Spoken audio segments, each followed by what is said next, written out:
Uh, so the next one I'm going to be taking apart at some point soon is the one of the Marvel sets. It's a fairly large Marvel set too, actually. This is the Rise of the Domo set, which is from the Eternals movie, which is a very middle of the road movie. Not a movie review, but the movie itself was very meh. The build, the Lego set here is actually kind of neat. And so if it wasn't such an awkward shape and such an awkward size, I would probably not be taking it apart. It does have a lot of cool pieces though, so I'm going to enjoy repurposing those as much as I can. Like these big plates here are all they're printed. These are printed, which is very surprising. The smaller ones here have stickers on them, like this one's a sticker. This smaller one on top of that is a sticker, which is fine. I expected stickers, especially with how the aesthetic that they were going for here. But overall, a really, really fun build. And as much as I wasn't too keen on the movie itself, I was very surprised that this set was as solid as it was. The only thing I really kind of wish they did something different with is the creatures here. Still relatively surprised by how nice they turned out.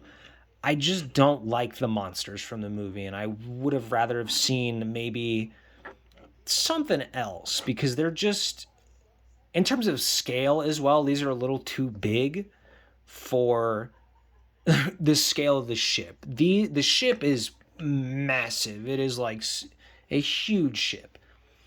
The monsters are not that big. They're maybe like 10 times bigger than the humans. The ship is huge though.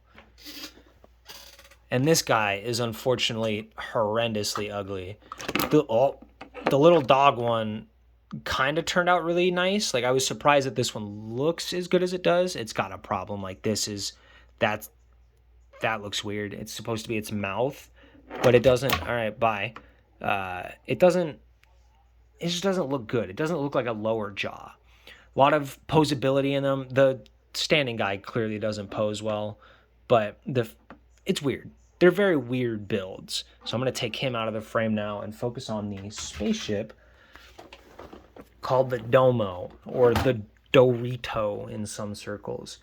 Again, this build is crazy. This is a really, really nice build, especially for the price that I got it at. I think it was selling for 110 originally, but Lego's going to be retiring the set soon, so they're marking the price down on it. And if I can remember how to open it, that flips open.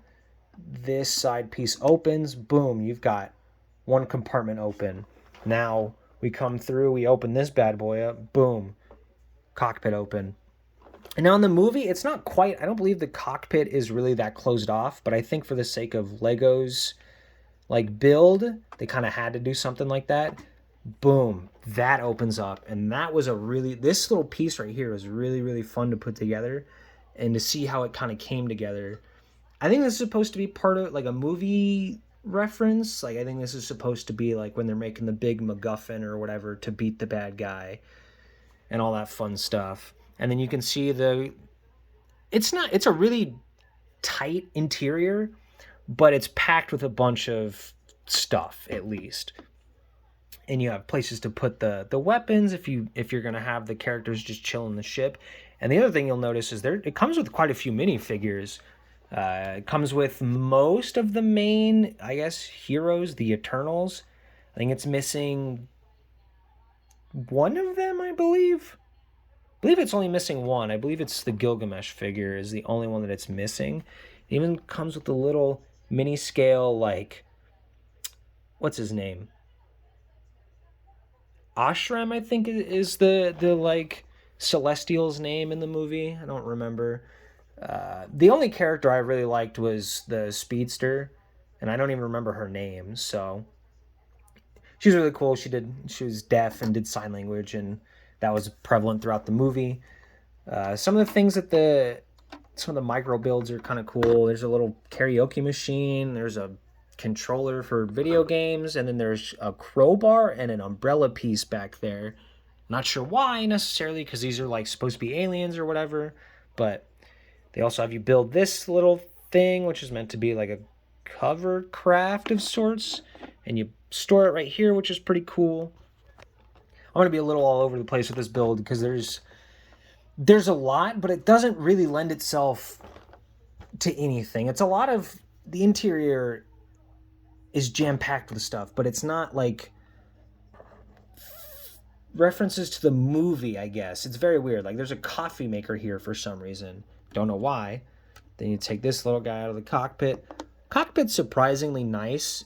I would be curious to see if I can show you properly. Hold up. There's no lighting in there. But a decent amount of detail in it. A couple of different screens.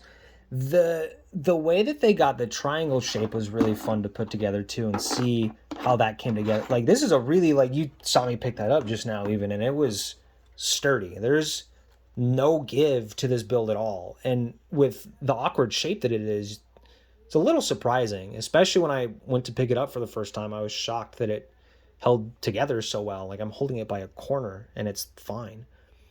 So I want to show the underside real quick because I think some of the coolest part about this build is the techniques that they use to get this triangular shape. So I'm going to close. This is the other thing that kind of sucks about it, is you got to be, everything kind of clunks together a little bit for some reason. That I would say is the one downside, aside from it being attached to a rather unfortunately boring movie, I guess, is that it does kind of, you do have to mess with it a little bit after you open it up and close it back up. You have to kind of make the pieces move the way you want them to. But obviously stud shooters, because every spaceship has to have some form of fucking blaster, I guess, nowadays. Well, the back end's pretty boring. The sides are detailed and stuff, but that's mostly sticker pieces. Back end, like I said, boring. But that's okay. I'm not really expecting the back of a ship to be the most exciting. This is a really clean underside for how big this thing is. It's all level, and you can even see what I was talking about. They just get these little hinge pieces, and that's what creates that triangle shape, and they worked around that and made it super, super stable, which is nice, which is really, really nice. Especially, they put a lot of love into this set, and I'm not sure who went this hard and why, but someone must have been a real big fan of the Eternals at the Lego headquarters, because it's surprisingly nice. Like I said, I'm mostly taking it apart, and the only reason I don't feel terrible about taking it apart is because there's some really cool pieces that I can do stuff with. But at the same time, it's a really good Marvel set. It's very surprising. Like even these corners are door pieces, but they don't fall off. They're like in there good. It's very bizarre how well this is put together. The top does look a little hectic when you like break it down, but when you look at the actual ship, a lot of it, you'll notice that very faintly you can see engravings, and like it's this big stone thing, and so a lot of these like weird curves and like random like whatevers is meant to kind of emulate that. And without going like the dual molded piece route, you kind of can't get away with it without doing something kind of goofy looking.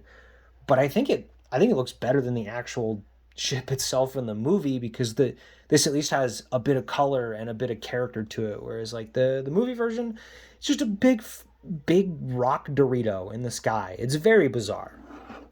Overall, really happy with this build. Very surprisingly happy with this build. Had a blast putting it together. I don't remember having any difficulties putting stuff together. I do remember liking putting together the little gold piece right here, but I remember I had an issue with the tubing, because this is really prone to just popping off. Like it was already kind of leaning when I opened it up, and that's just kind of how it does. There's not really any way to fix that or mitigate that within the confines of the build, but still solid build, a lot of fun, no real complaints.